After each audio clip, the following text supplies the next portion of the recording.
বসে আছেন আমাদের মাঝখানে প্রধান সাহেব এবং আমাদের মেলার সম্পাদক সাহেব। সম্পাদক সাহেব, আজকে 20 তারিখ, আগামী 23 তারিখে মেলার উদ্বোধন হবে, তো আপনার কাছ থেকে কিছু কথা জানতে চাইছি। সময় নেই, মেলার প্রস্তুতি দীর্ঘদিন ধরেই চলছে, শেষের দিকে এখন সেই তুলির টানের মতো শেষ টান দিতে বাকি আছে আমাদের। জোর কদমে চলছে, প্যান্ডেলের কাজ প্রায় শেষের দিকে, আমাদের পত্রিকা স্মরণিকার কাজ চূড়ান্ত হয়ে গেছে।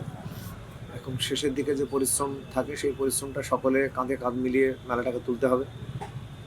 সদস্য সংখ্যা কম, বইয়ের প্রতি আগ্রহ মানুষের দিনকে দিন হারাচ্ছে, বই থেকে বিমুখ এই প্রজন্ম, মোবাইলের প্রতি আকর্ষণ বাড়ছে।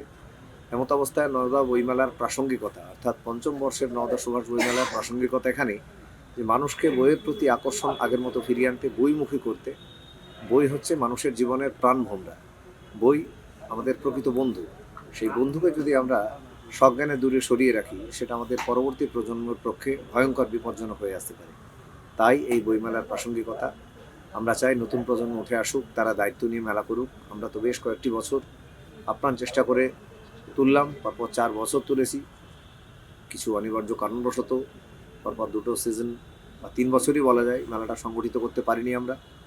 নওদার সম্মানীয় ওসি কাউসার সাহেব এখানে জয়েন করার পরেই আমরা বইমেলা কমিটি থেকে তার সঙ্গে সাক্ষাৎ প্রার্থী হই। দেখা করবার পরে উনি এই বিষয়ে আগ্রহ দেখালে আমরা স্যারের কাছে আবার যাই, বসি। আমরা প্রস্তুতি সভা করেছি সকলকে নিয়ে, অনেকেই এসেছেন, অনেকেই আসেননি। সাধারণ মানুষ বেশি বেশি করে বইয়ের প্রতি আগ্রহ যদি বাড়ে, আমরা অনুরোধ করব বইমেলা কমিটির পক্ষ থেকে এবং কাউসার সাহেবের এই উদ্যোগের প্রতি সম্মান জানাতে, যে মানুষকে বইমুখী করার একমাত্র উপায় হচ্ছে এই বইমেলায় আপনারা আসুন, বই দেখুন, বই নাড়ুন, বইয়ের ঘ্রাণ শুকুন, বই কিনুন, বই পড়ুন, বই পড়ান এবং প্রিয়জনকে বই উপহার দিন।